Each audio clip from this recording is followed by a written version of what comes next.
It's to 7, new year, new goals, and is a new home one of them? We're looking at what to consider before you buy and when it makes sense to use your Kiwi saver. To help answer those questions, we are joined by Sloan from Fisher Funds.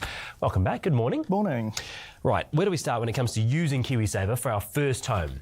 I think the biggest thing is just simply how important Kiwi saver is now when it comes to buying your first home. 10 years ago, a lot of us were still using our own savings, our own investments.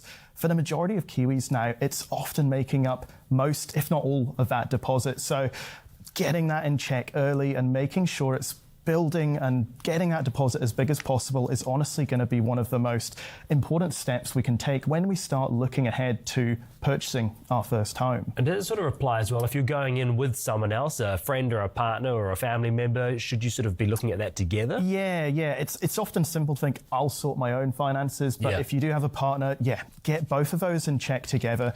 Start thinking about all those simple things like, even just who your Kiwi saver provider's with, what fund you're in, how much you're contributing, and start to get a bit of a plan together. First home might be just round the corner, but if it's a few years down the track, you've got a nice bit of time there to help build that balance. Okay, so if you are looking to do that, what are some of the simple things you can do to make the process easier later on when it comes to that time? Yeah, so I mean, look, if you are looking ahead sort of 7 to 10 plus years, really do think about making the most of that time frame. You've got the chance to be in a fund that's just designed to help grow and build your balance. So, if you need a little bit of assistance, there's a lot of great tools online.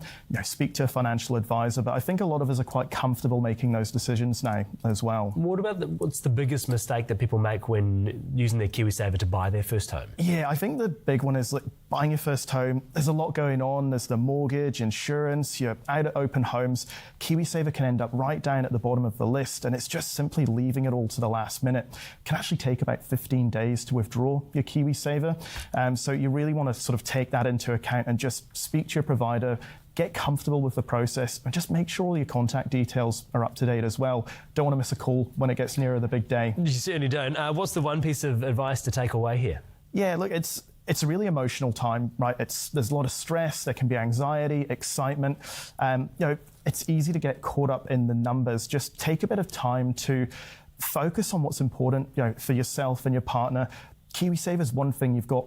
All the control is in your hands. You can make sure everything's set and ready for the big day and actually just enjoy that process of getting that first home. What should we be thinking about when it comes to our budgeting for that first home? Yeah, look, it's sometimes something that's easy to sort of forget about a little bit. The banks are going to be really interested in that in regards to our mortgage. It's also a good chance just to think about those extra expenses, things like rates, insurance, maintenance. You kind of get a little bit of a sort of almost mortgage-free trial period beforehand. So have a look and see what that might look like and just check that you're comfortable with how much that's going to cost once you've bought your home. If people are looking at their Kiwi saver balance and they're thinking, I haven't been working for that long, I don't feel like I've got actually that much there, what's the advice to them in terms of actually prepping? Yeah, it is easy to get disheartened sometimes. House prices are perceivably quite high. Time's really powerful. Don't give up. Look at those little changes. Whether, as I say, checking that fund choice, even 1 or 2% extra in there a year, it's going to make a huge difference in the long run. A lot of people are surprised at how quickly that balance will build over sort of 2 to 3 years. Yeah, a lot of people find that a big help when it comes time to finding their first home, don't they? Sloan from Fisher Funds, lovely to have you back on the show for 2026. Yeah, thank you.